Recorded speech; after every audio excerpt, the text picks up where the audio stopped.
Hello friends, welcome back to my channel.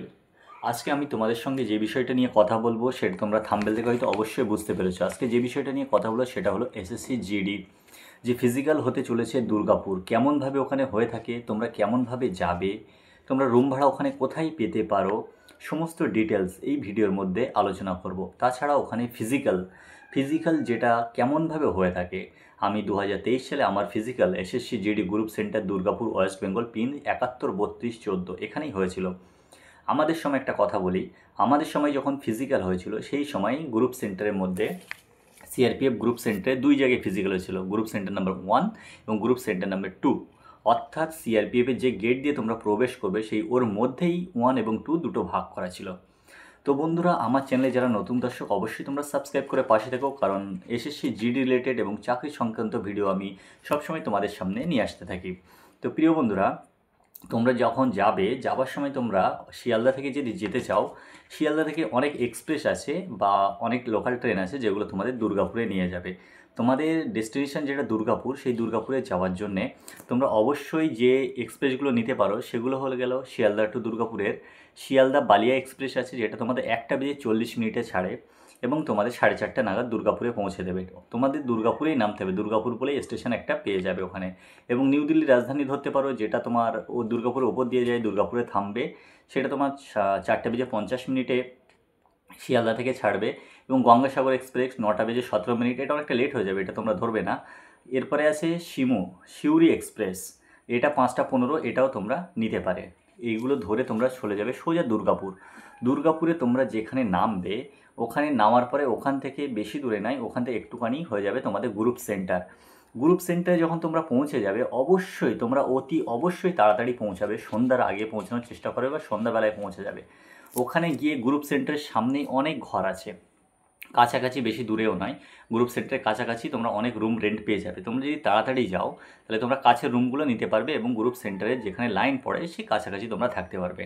তোমাদের যে reporting time সকাল 4টে নাগাদ আছে, ঠিক আছে? তো তোমরা তার আগে সন্ধ্যা 5টা, 6টা, 7টার মধ্যে তোমরা ওখানে পৌঁছে যাও। নতুন জায়গা, তোমরা অসুবিধা হতেই পারে, ওখানে গিয়ে তোমরা আগে পৌঁছে যাবে এবং তোমাদের যে রুম ভাড়া নেওয়া এবং রেস্ট করার যে ব্যাপারটা আছে তোমরা কাজ সেরে ফেলতে পারবে। এটা তোমাদের যাওয়ার পদ্ধতি। ওখানে যে রান হয়েছিল, আমার হয়েছিল গ্রুপ সেন্টার নাম্বার 1, ঠিক আছে? গ্রুপ সেন্টার রান কেমনভাবে হয়েছিল আমি বলি।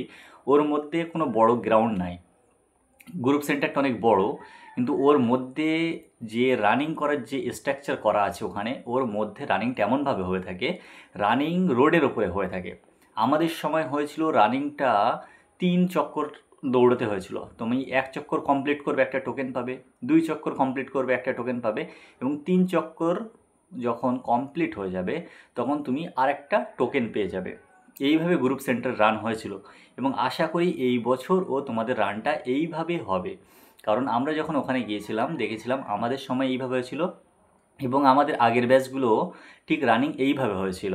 তো প্রিয় বন্ধুরা, 1 চক্কর ওখানে হয়ে থাকে 1600 মিটার। 1 চক্কর তোমরা 16 হলে ছুটলে 1600 মিটার, 3 চক্কর হয়ে যায় 3 × 4800 মিটার, পড়ে থাকে এখনও 200 মিটার। 200 মিটার তোমাদের ছুটে ভিতরের দিকে চলে আসতে হবে রোড ছেড়ে। এটা হয়ে যাবে পুরো 5 কিলোমিটারের ওখানে তোমাদের স্ট্রাকচার ছোটার। এই বছরও আশা করি রোডে হবে, এরপরে আরও ইনফরমেশান দেওয়া যাবে যখন শুরু হয়ে যাবে, ঠিক আছে? তো প্রিয় বন্ধুরা, যাদের বিশেষ করে ফিজিক্যাল আছে, তোমাদের হাতে এখনও সময় আছে। যাদের এখনও বৃষ্টি বাদলার জন্য এখনও প্র্যাকটিস করতে পারো না, এখনও সময় আছে, তোমরা একটু ভালো মতো প্র্যাকটিস করে যাবে, ঠিক আছে?